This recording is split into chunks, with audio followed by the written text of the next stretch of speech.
రాష్ట్రాన్ని అప్పుల కుప్పగా మార్చారని మరి మా మీద బురద జల్లే ప్రయత్నం చేసినారు. మరి మీరేం చేశారు? బడ్జెట్ లో చూస్తే 57,000 కోట్ల అప్పులు తెచ్చుకుంటామని, గత ప్రభుత్వం తెచ్చిన దానికంటే దాదాపు 17,000 కోట్ల అప్పులు ఎక్కువ తెచ్చుకుంటామని ఈ ఆర్థిక సంవత్సరంలో ప్రతిపాదించారు.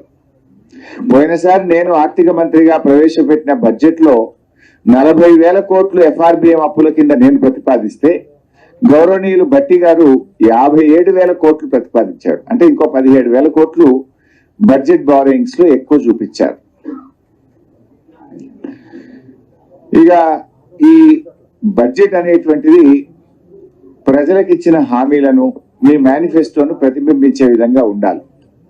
కానీ దురదృష్టం ఏంటంటే కాంగ్రెస్ పార్టీ తన మేనిఫెస్టోను మర్చిపోయింది అనిపించింది.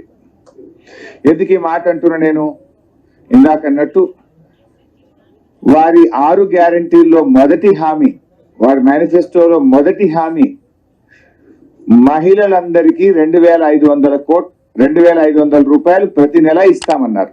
ఇప్పటికే 8 నెలలు అయిపోయింది. బహుశా ఈ బడ్జెట్ లోనైనా పెడతారేమో. మొదటి హామీ కదా. ఈ రాష్ట్రంలో ఉన్న మరి దాదాపు 1.5 అక్కా చెల్లెలు ఎదురు చూస్తా ఉన్నారు. అందులో 18 ఏళ్ళు దాటిన వాళ్ళు పెట్టుకున్న 1 కోటి మంది ఉంటారు. 1 కోటి మంది అక్కా చెల్లెళ్లకు శుభవార్త చెప్తారేమో అని చూస్తే నిరాశ చూపారు. ఇవాళ 8 నెలలు అయింది. 8 నెలలు లెక్క తీసినా దాదాపు వీళ్ళు ఇప్పటికే 20,000 కోట్లకు పైగా బాకీ పడ్డారు పాతది.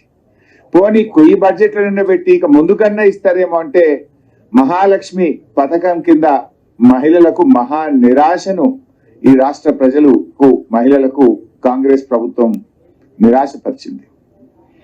ఇకపోతే ఆసరా పెన్షన్లు ఎంతో ఆశగా ఎదురు చూస్తున్నారు. రేవంత్ రెడ్డి గారు అయితే రెచ్చిపోయి ఉపన్యాసాలు ఇచ్చాడు. అవ్వా నీ పెన్షన్ ఎంత వస్తుంది? 2,000.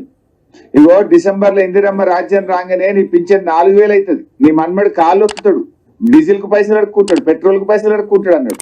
మరి 4,000 డిసెంబర్ లోనే ఇస్తాను. నువ్వు జూలై నెలలో ఉన్నాం, ఇప్పటిదాకా రాలేదు.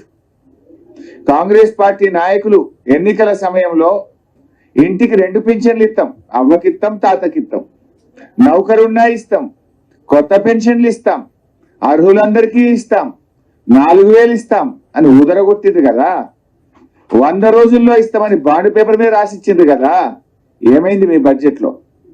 ఎందుకు పెట్టలేదు అని నేను అడుగుతా ఉన్నా. అంటే ఇవాళ పేదలకు మేము ప్రాధాన్యత ఇస్తాం, మాది పేదల ప్రభుత్వం అన్నారు కదా. మరి ఇంతకంటే పేదలు ఎవరు? ఆసరా పెన్షన్ అందుకునే దానికంటే ఇంకా నిరుపేదలు ఈ రాష్ట్రంలో ఎవరైనా ఉన్నారా?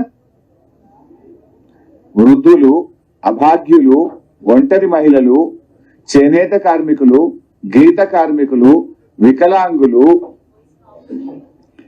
మరి ఎయిడ్స్ పేషెంట్లు, డయాలసిస్ పేషెంట్లు, వీళ్ళకంటే పేదలు, వీళ్ళకంటే ఇంకా కష్టాల్లో ఉన్నటువంటి వాళ్ళు ఎవరైనా ఉంటారా? అంటే మీరు అత్యంత పేదలే వీళ్ళు. మరిగా మాది పేదల ప్రభుత్వము, మాది పేదలకు ప్రాధాన్యం అని చెప్పుకునే అర్హతనే మీకు లేదు. అత్యంత పేదలైన అవ్వాతాతలను, ఆసరా పెన్షన్ లబ్ధిదారులను, వితంతువులను, ఒంటరి మహిళలనే మర్చిపోయింది ఈ ప్రభుత్వం. దారుణ వంచన చేసింది వాళ్ళు. కొండంత ఆశతో ఎదురు చూస్తున్న వృద్ధులకు, వితంతువులకు, ఒంటరి మహిళలకు, దివ్యాంగుల ఆశలు నీరుగార్చింది ప్రభుత్వం.